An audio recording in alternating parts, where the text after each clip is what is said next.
Heavy military traffic still on the streets of eastern Mosul, but the city is slowly coming back to life. Shops are reopening and supplies getting through. Although work is still scarce, there's a basic normality that has returned after months of bitter fighting. For those displaced by fighting in the West, however, that is a distant dream. And while the race is on to provide immediate relief, finding long-term solutions for Mosul will be important too.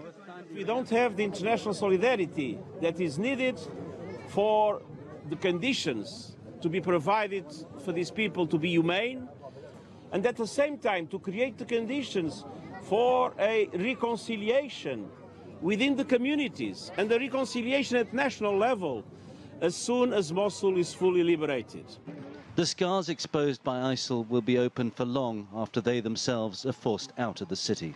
There are still very visible signs of ISIL's occupation of East Mosul on this side of the river. People are back on the streets and life has returned to some level of normality. But just down the road here, across the Tigris River, you can see huge plumes of smoke and hear the sound of automatic gunfire.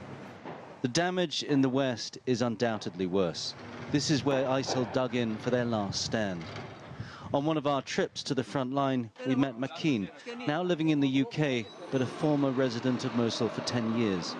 He's spent months embedded with the Iraqi security forces and has seen the toll it's exacted on the city he loves. When the ISIS finish, I hope the ISIS is going to finish when the Iraqi armies are going to take over, and then hope it's going to back to normal, same before. We hope just ISIS destroyed our country. But despite the destruction, he thinks Iraqis could find some common ground rather than sectarian division when they finally return. I'm a Sunni. I got a lot of friends like a Shia with the army. I've been doing fixing like for 5 months. And then they respect me a lot. We've seen a lot of good things about the Shias. At the moment, however, thoughts of a Mosul without ISIL is premature.